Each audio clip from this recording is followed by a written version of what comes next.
eu gostaria agora de abrir a conversa, antes da gente encerrar esse painel, para que nós que estamos aqui na mesa e vocês que queiram fazer alguma colocação para enriquecer um pouco mais esse debate que nós estamos fazendo. Eu começo pela doutora Ana Cláudia Utume. Bom, obrigada primeiro pelo convite para a Tatiana e Priscila, muito excelente organização e muito interessante aprender mais sobre a experiência portuguesa. Eu creio que os problemas que foram identificados em Portugal no final em 2011 e anos anteriores são os problemas que nós vivenciamos no nosso dia a dia aqui, um excesso de judicialização e um tempo para finalizar os processos muito grande. E um custo enorme para as empresas que acabam gastando muito dinheiro administrando o passado, administrando as brigas, ao invés de estar investindo mais em coisas novas, gerando mais emprego e tudo mais. Agora, certamente, nós temos bastante aí a caminhar para acabar até com certos preconceitos a respeito da arbitragem, como vocês dois destacaram nas suas apresentações, né? Uma certa desconfiança inicial. E eu destaco que acho que o primeiro passo para isso seria o Brasil aceitar a arbitragem em matéria tributária internacional, agora no acordo para a interpretação de tratados internacionais, né? O acordo multilateral, que o Brasil é um dos poucos países do G20, na verdade, só o Brasil e a Arábia Saudita, dentro do G20, ainda não assinaram o acordo multilateral em matéria de interpretação de tratados, e uma das possibilidades, uma das questões desse acordo multilateral é justamente a utilização de arbitragem entre países, ou seja, entre países para a solução de questões tributárias. Já seria um passo muito importante para o Brasil, pelo menos começar a pensar em arbitragem para solucionar disputas em matéria de tratados para evitar a dupla tributação e ver que realmente todas as vantagens que vocês comentaram. E, fora isso, internamente, sem dúvida nenhuma, o estoque de processos aí enorme e tantas empresas que querem terminar, vamos dizer, que gostariam, aí, tantos contribuintes, né, que gostariam de terminar as brigas muito antes do que o tempo que leva, eu tenho certeza que seria muito proveitoso a gente ter arbitragem tributária no Brasil e espero que o Brasil dê o primeiro passo na assinatura do acordo multilateral em matéria de interpretação de tratados. Obrigada. Obrigado, Ana Cláudia. Tatiana, você pediu para falar? Só queria fazer uma consideração rápida. Muito obrigada por ambas as falas. Pegando um gancho aqui da fala da Ana, no Brasil, e a professora Tânia mencionou aqui os dados, mas administrativamente, apenas na esfera federal, a gente tem 633 bilhões de reais de estoque no CARF, que é nosso tribunal administrativo, e 1 trilhão na dívida ativa da União, exclusivamente, né? A Rita pode dizer mais um pouco. Isso somado, obviamente, à morosidade também do Poder Judiciário, que é um entrave para a resolução das causas tributárias. Pela fala de vocês, né, enfim, tendo sim em vista que a gente está estudando isso, é um objeto de pesquisa aqui na escola, então, a arbitragem ela seria possível antes da constituição definitiva do crédito tributário. Eu acho que seria esse paralelo que eu faria antes essa indisponibilidade, ela se daria uma vez que há a definição, né, do que é o tributo devido. Então, nesse sentido, nós não poderíamos, Rita, eu queria escutar também um pouco de você, alcançar a execução fiscal. Porque na execução fiscal a gente já teria uma definição do que é o crédito tributário e a gente teria que pensar em outras formas alternativas de resolução de conflito em matéria tributária, porque grande parte desse 1 trilhão de reais da dívida ativa não são executáveis, né? É um valor que necessariamente vai ser perdido, porque acho que tem esses dois pontos, né? Tem a esfera administrativa, que é um problema, no contexto do qual a gente ainda não tem a disponibilidade a partir da premissa desenvolvida por vocês, mas temos também o problema na execução fiscal, que é um passivo gigantesco e que precisa ser enfrentado. Só queria colocar esse ponto. Posso complementar a pergunta, porque tem a ver? Gostaria só de complementar a pergunta, porque eu acho que pegar uma carona aqui. Muito obrigada pela exposição, realmente foi muito frutífero. E vocês comentaram que há uma certa restrição às matérias elegíveis à arbitragem tributária, e uma delas seria justamente a execução fiscal. Então, em complementação à pergunta da Tatiane, o que norteia quais são essas matérias elegíveis à arbitragem tributária lá em Portugal?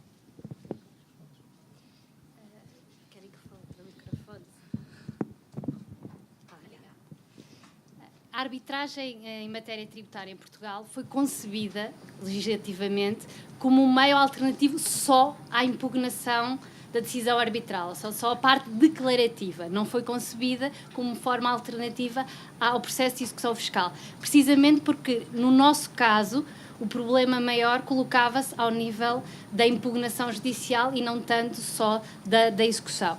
Por isso, o modelo que foi desenhado foi como meio de resolução alternativo à impugnação. Todavia, mesmo no âmbito da impugnação, a arbitragem o âmbito foi restringindo ainda mais. Ou seja, nos tribunais tributários eu posso impugnar judicialmente todos os tributos. Na arbitragem há uma restrição a um tipo de tributo, que é o imposto.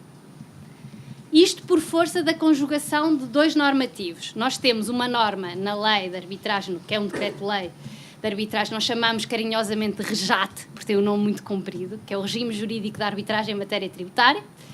Diz que são arbitráveis, ou podem ir para a arbitragem, a apreciação da legalidade de todos os atos de liquidação.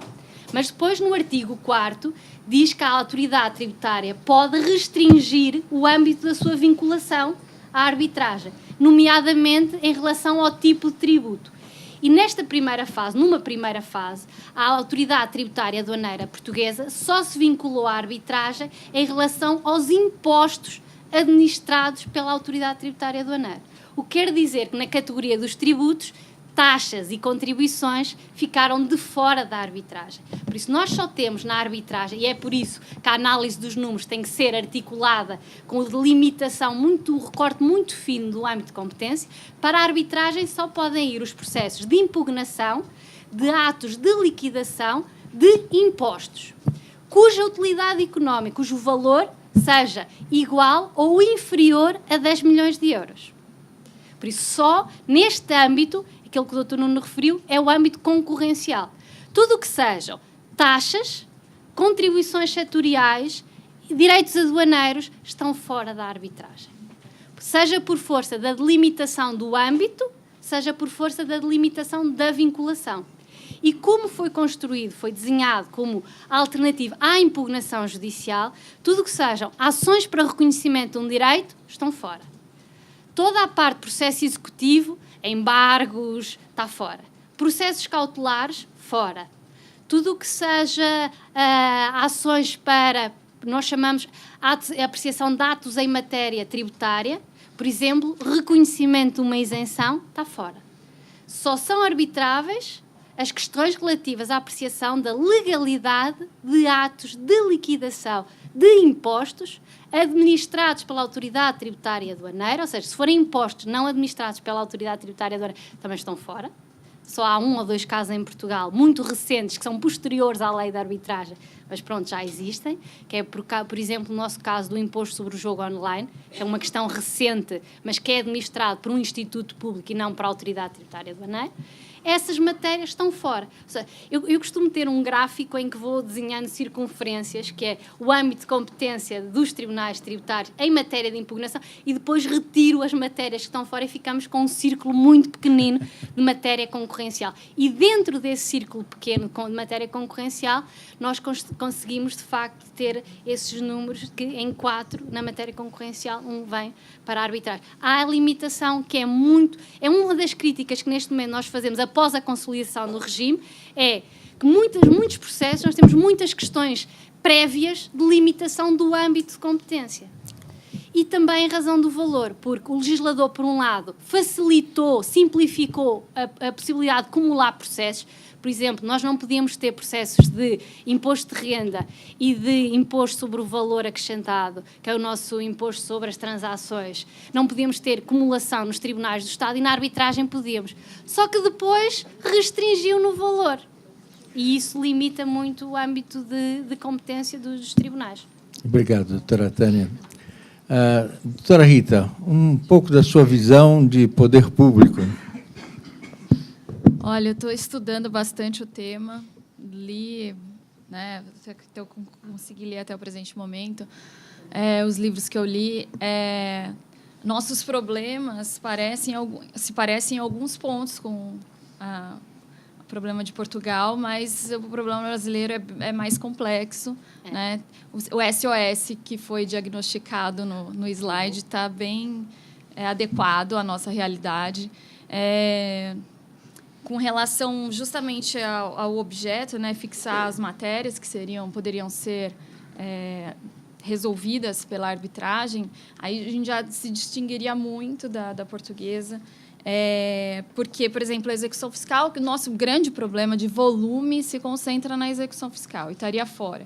Então, eu não vejo a arbitragem tributária como uma solução para o problema de volume de processos. E me parece que isso também não foi uma solução em Portugal, né? Não diminuiu o volume de processos, pelo diagnóstico que foi trazido pelo professor Nuno, até aumentou o número de processos tributários em Portugal.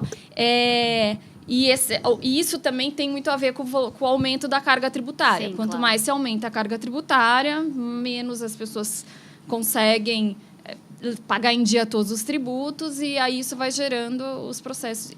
Além disso, né, desse volume que vem realmente de pessoas que não conseguem pagar os tributos, e, por isso, acabam se tornando devedores tributários, somente o número de execuções fiscais, a gente tem a complexidade da legislação tributária no Brasil.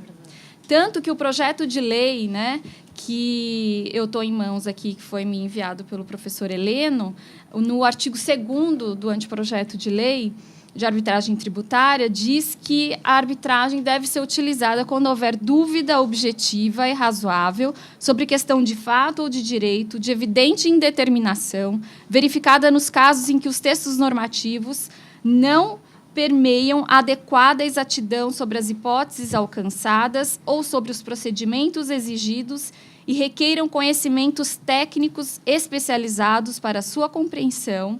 Qualquer uma das partes poderá. Então, assim, isso é muito comum no Brasil também.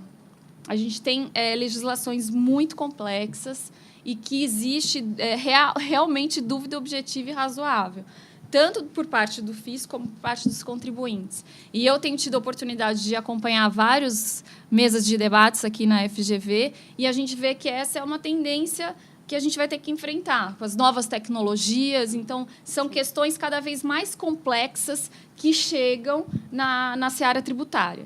E uma questão que a gente teve a semana passada, né, de tributação de novas tecnologias, de impressora 3D, que não se sabe como que se vai tributar, se cabe ICMS, se cabe ISS, se cabe IPI.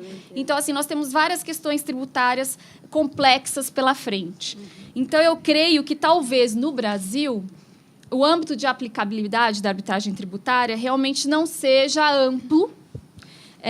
Outro aspecto que eu tenho analisado com relação ao custo, que vocês falaram que em Portugal, né, a arbitragem não é mais cara, né, que quando vai para o Poder Judiciário. Eu não sei se isso seria...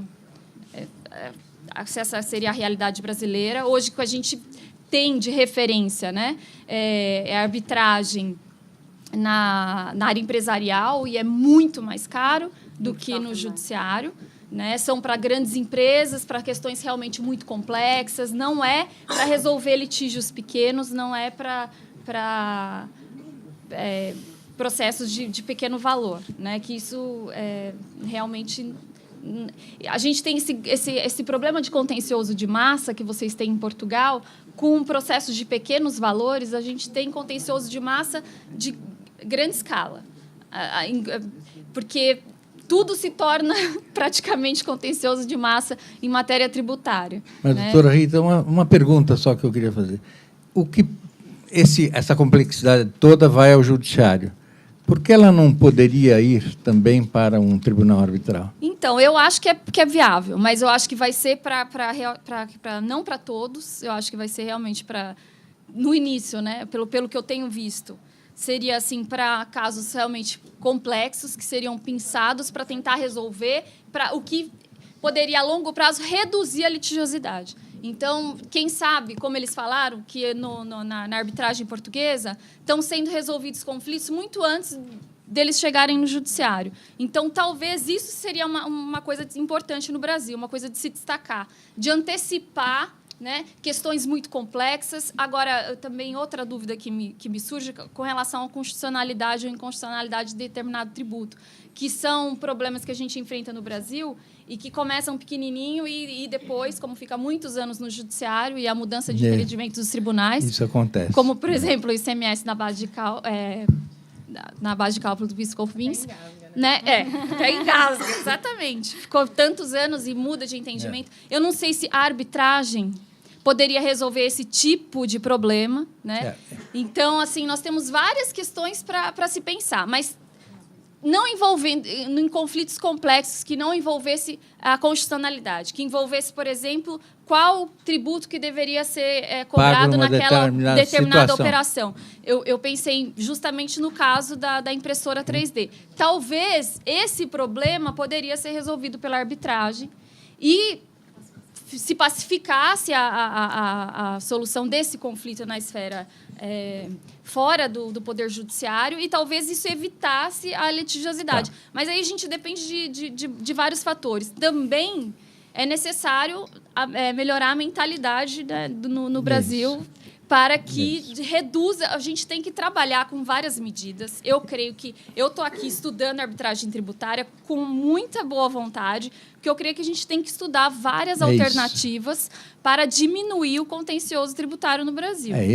Porque se eles veem isso como um problema grave, a realidade deles, imagina a nossa. Mas é a busca dessa terceira via, né, doutora Rita? E outra coisa que eu acho muito importante, que foi ressaltado pela Ana Cláudia Altume, que nós vivemos numa era de globalização.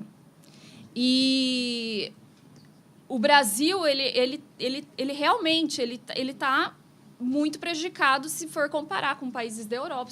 Então, a gente não pode ficar tão distante da realidade dos outros países, né? Senão, nosso futuro fica muito sombrio. E o BEPS, o Brasil vai ter que fazer uma opção. Então, talvez se inicie, né, com arbitragem internacional. Tá bom. Para depois ir evoluindo. Mas nós precisamos evoluir de alguma forma. Senão a gente vai ficar muito fora do contexto mundial. Esse suscitar esse tipo de problema para que a gente encontre a solução. Exatamente. O doutor Nuno queria fazer uma observação. Em relação à arbitragem internacional, eu participei numa conferência em janeiro de 2010, na Clássica, numa conferência em que toda a gente era contra a arbitragem tributária em Portugal. E eram cerca de 12 professores universitários, que todos hoje em dia, sem exceção, integram a lista de árbitros em matéria tributária. Uma das pessoas que era críticas era a professora Ana Paula Dourado, que falou justamente sobre o precedente no direito comparado e deu o exemplo da arbitragem internacional, que era, aliás, um precedente que já existia, e apesar do paradigma ser completamente diferente, já era importante para interiorizar uma certa ideia de alternatividade na resolução deste tipo de litígios. Eu estou-me a lembrar disto porque o nosso paradigma, de facto, é a alternativa à fase declarativa. Mas nada impede que se utilize a arbitragem com outro paradigma mais voltado para a questão das execuções. E até estou a pensar em processos em massa, a pensação de ações. Aliás, uma tese de doutoramento muito recente que foi defendida agora em Portugal pelo professor João Tiago Silveira, justamente quem criou o CAD. E é sobre processos em massa, agilização processual, e é perfeitamente viável haver um mecanismo arbitral que funcione com a pensação de ações no âmbito das execuções. Quanto à questão das pendências, sim e não. Ou seja, a arbitragem não resolveu o problema das pendências em relação aos processos que já estavam para trás. Porque houve um regime excepcional que esteve em vigor apenas durante 6 meses, coincidiu com o arranque da arbitragem e, de facto, era impossível ter resolvido porque ninguém apresentou processos numa fase em que a arbitragem não tinha provado o seu mérito. Agora, a partir de certa altura, a arbitragem tem retirado dos tribunais do Estado 25% dos novos processos. Eu acho que isso é absolutamente notável. E, à partida, até digo mais, retira previsivelmente os mais complexos. justamente, a pensar na sofisticação, na complexidade do direito tributário. E com isso há ganhos a jusante para o funcionamento dos próprios tribunais tributários do Estado, que por contágio vão acabar por melhorar também o seu desempenho. Muito obrigado. Quanto ao custo, só uma questão. Era exatamente a mesma coisa que me diziam, que era completamente impossível, quando se dizia isto em discursos, montar um centro de arbitragem, uma lista de árbitros, pagar honorários a árbitros que tradicionalmente recebiam muito na arbitragem comercial, sem que os contribuintes também tivessem que pagar custas avultadíssimas. Pois olha, é possível, tem acontecido, é exatamente o mesmo de valor e o Estado não põe dinheiro no financiamento do CAD. Põe hoje em dia cerca de 3% do financiamento do CAD, que é autossustentável financeiramente. Por isso, acho que tem sido bom para o Estado, tem sido bom para os contribuintes, tem sido bom para o interesse público. É, encontrar a solução. Um instantinho só, doutora Tânia, eu queria ouvir o Leonardo.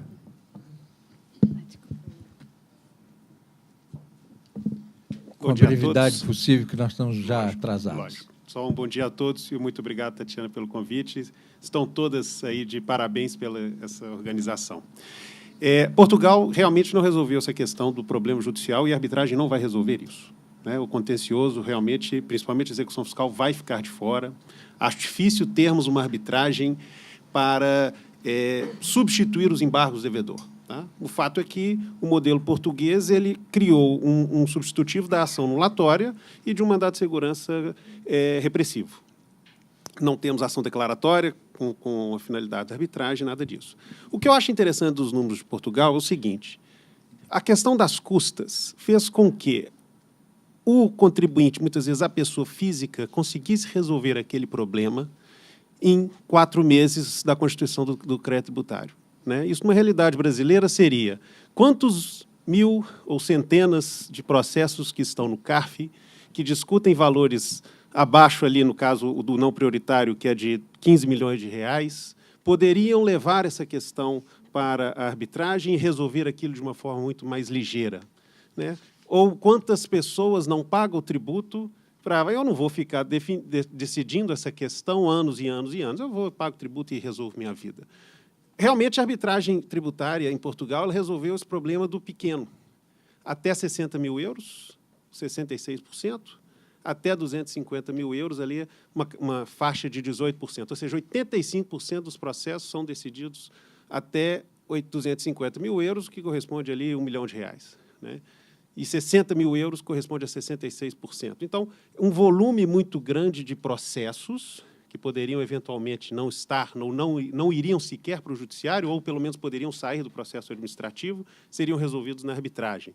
Então, é um elemento assim, diferencial que eu acho interessante, na medida que, apesar de não ter resolvido o problema do volume, pelo menos ampliou o acesso à tutela judicial, tutela eficaz, como vocês falam lá, jurisdição eficaz, que é um direito fundamental, tal qual como aqui. Então, é um tema que eu acho que devemos, sim, pensar. Não há dúvida que o âmbito de arbitrabilidade tem que ser maior. Lá ficou limitado aos impostos, porque não existe a experiência, ou não existe, né, a questão das contribuições tão forte igual aqui no Brasil. Né? Não existe uma tributação sobre receita, não existe PIS, COFINS. Posso fazer uma pergunta Sim? nesse sentido? Em termos de arrecadação, os impostos representam quanto, mais ou menos? Porque aqui, o nosso grosso, né, a maior parte é das contribuições. Acho que eu imagino que seja o oposto lá. Não, nós temos... Em Portugal, as contribuições setoriais são muito recentes. O aumento do contencioso em Portugal e o contexto em que surgiu a arbitragem, nós tivemos um crescimento enorme, um aumento enorme da carga tributária. Portugal estava na bancarrota em 2011. E houve, de facto, um crescimento muito grande. Nós praticamente não tínhamos contribuições. Havia 2 contribuições especiais que eram residuais. Agora há algumas contribuições especiais do setor da banca, do setor de seguros, mas que têm uma percentagem muito, muito residual. E a receita está diretamente afetada para determinadas entidades. Ao nível das taxas, são sobretudo municipais, são sobretudo receitas dos municípios. E são valores muito baixos em termos percentuais. Há 1 ou 2 taxas cobradas pelo Estado, mas o valor, em termos de receita, é, sobretudo, IVA e imposto sobre o rendimento das pessoas jurídicas e das pessoas físicas. Os direitos aduaneiros cobrados em Portugal são receita da União, não são receita do Estado português. Por isso, de facto, ao nível dos tributos, é essencialmente imposto. E eu diria que 99,9% são administrados pela AT, pela Autoridade Tributária Aduaneira. Quando a lei de arbitragem foi aprovada, o regime de arbitragem, todos os impostos eram administrados pela autoridade. Até se colocava a questão, mas porquê é que isto ficou aqui na vinculação? Neste momento já não é assim, porque temos o imposto sobre o jogo online, que é uma novidade, não existia, é uma realidade muito nova e ainda um bocadinho experimental em Portugal, ainda se está a definir os contornos, até por causa da fiscalização, porque estas plataformas online não têm sequer estabelecimento estável em Portugal, é toda uma novidade. E então ficou neste instituto específico que regula, que é o Instituto do Turismo, que tem esse controle. Mas a verdade é que o grosso são impostos e quase todos administrados pela Autoridade Tributária Aduaneira. Está a discutir agora em Portugal e também a tributação, por exemplo, da Google, que é outro problema que está a ser discutido entre alguns países europeus. A tecnologia gera novos fatos tributáveis. O problema de estarmos numa união sem fronteiras físicas, em que a movimentação de capitais e a deslocalização é muito mais são fácil. São fenómenos novos, né? Sim. Marcelo, você queria fazer alguma observação, por favor? Bem rapidamente, agradecendo o convite e a organização do evento, as exposições. Foi o tema do meu doutorado, arbitragem tributária, e eu fiz um paralelo, claro que dentro das minhas limitações, com o sistema português. E o que eu vejo, até deixando como provocação para o próximo painel, que é a dificuldade de implantação no Brasil, é justamente que Portugal veio, como vocês bem colocaram, desde 1960 com uma lei de arbitragem envolvendo questões de edifícios e instalações elétricas de edifício, e veio trazendo para questões mais públicas e culminou na arbitragem tributária direta com o contribuinte. O Brasil, diferentemente, e bem no estilo brasileiro, vem comendo pelas beiradas ao invés de enfrentar diretamente a questão, como vocês bem colocaram, inserindo na Constituição, nas leis, inclusive a disponibilidade do crédito tributário. Aqui a gente tem inúmeros tipos de arbitragem tributária, direta e indireta, como a Ana colocou, entre países, que são latentes, estão pujantes. Eu não preciso de lei para isso, basta uma vontade. Uma alteração num tratado é muito mais simples do que um novo tratado. Já existe, nós temos a Câmara de Arbitragem da Administração Federal, onde ela permite... Que vai estar no terceiro painel, e onde ela permite, com um simples ato declaratório, lá, instituir a arbitragem. Já tem caso de arbitragem desde 2007, entre a administração direta e indireta, mas falta realmente para o Brasil enfrentar, de fato, a arbitragem direta com o contribuinte. E um dos problemas que aqui, confesso, pedi ajuda para os meus colegas, que não conheço a fundo o sistema português, me parece que lá vocês têm uma competência mais sólida, mais unificada. Aqui no Brasil, para vocês terem ideia, eu fico pensando, se a Câmara de Arbitragem da Administração Federal é competente para a Administração Federal, existe uma resolução 2008 ampliando sua competência, mas desde que a União esteja envolvida junto com municípios e outros estados. Mas aí eu penso, no Brasil eu teria uma federal, 20 e tantas estaduais e mais de 5.500 municipais. Será que não seria um caso... Veja, aí nós estamos falando em reformas, em propostas, em tentar unificar como a gente faz com a criança e adolescente, que existe uma norma federal, as competências são estaduais e municipais específicas, mas criar, na linha da arbitragem comercial, um regulamento mais ou menos claro, unificado, cada um dentro do âmbito de suas competências, senão a gente fica louco. Porque funciona o exemplo de vocês. Uma experiência piloto, a qualquer nível, podiam ter uma experiência piloto. Exato. O município de São Paulo pretende começar isso, já existe no âmbito federal, mas o receio é que, como tudo aqui no Brasil, a coisa fique muito diversa. E eu vou ter 5.000 exemplos diferentes para um empresário que trabalha em diversos municípios. Marcelo, o que eu acho que aqui nós não estamos ainda resolvendo esses problemas. Sim, não. Nós temos que amadurecer a ideia da possibilidade de instituir isso. Como fazer é o passo seguinte. Aí nós teremos talvez um tempo para colocar essas diferentes particularidades do sistema tributário brasileiro e da Federação Brasileira. Eu queria só, a Priscila, dar a sua última contribuição, você tem um trabalho grande feito sobre isso. Bom dia a todos. Já dei alguns pitacos aqui interferindo, mas muito obrigada, Nuno. É uma honra, em nome aqui dos organizadores e nosso contato direto, é uma honra tê-lo aqui. Tânia, também muito obrigada. Francisco e todos os demais convidados. E reforço aí o agradecimento aos patrocinadores, porque sem eles a gente não teria isso. A minha ponderação... E, muito rapidamente, que fique mais como uma reflexão para os próximos painéis que estão por vir. O Dr. Luiz Adam certamente enfrentou muitos desses pontos quando trabalhou no anteprojeto de lei, que hoje é o projeto de lei de 2009. É justamente em adequar esse sistema ao nosso modelo continental, como o Marcelo bem lembrou. Então, existe esse lado de vamos pensar numa arbitragem tributária. Não podemos ter 1000 regulamentos diferentes, não podemos. Isso não funciona. Mas, de outro lado, eu estudo arbitragem tributária pessoalmente desde 2009, 2010, e acabei, eu até brinco, conseguindo entrar um pouco no mundo dos arbitreiros, que, para quem não conhece, aqui no Brasil é um mundo bem fechado. E é um mundo que muitas vezes tem... hoje, eles já têm muita intersecção com outras áreas do direito, mas eles sempre foram... eles sempre ficaram um pouco restritos a quem faz arbitragem faz, quem não faz, não faz.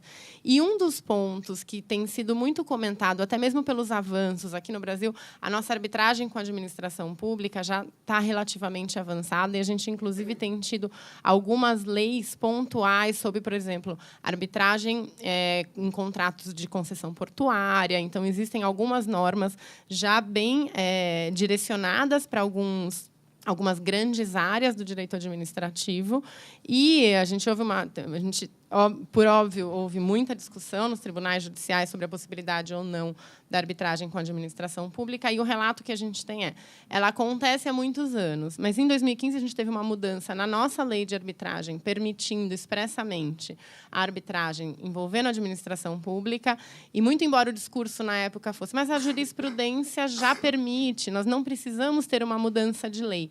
O que a gente ouve, a professora Selma, o Eduardo Parente vão estar aqui mais para frente para comentar um pouco como isso acontece na prática, é que mesmo com toda essa segurança jurisprudencial, essa alteração normativa acabou dando mais conforto e permitindo que essa arbitragem com a administração pública, de fato, evoluísse.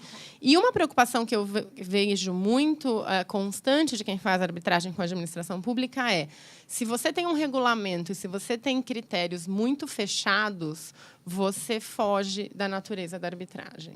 Né? E essa é uma dúvida que eu tenho, é uma questão que eu acho que a gente tem que amadurecer, como pensar numa arbitragem tributária no nosso cenário continental, ao mesmo tempo sem desvirtuar as raízes e as bases em que a arbitragem é constituída, e a gente tem que pensar em autonomia, a gente tem que pensar em disponibilidade de interesse das partes em aderir àquele sistema, e esse interesse tem que ser manifestado não só pelo contribuinte, mas, de alguma forma, também pelo poder público.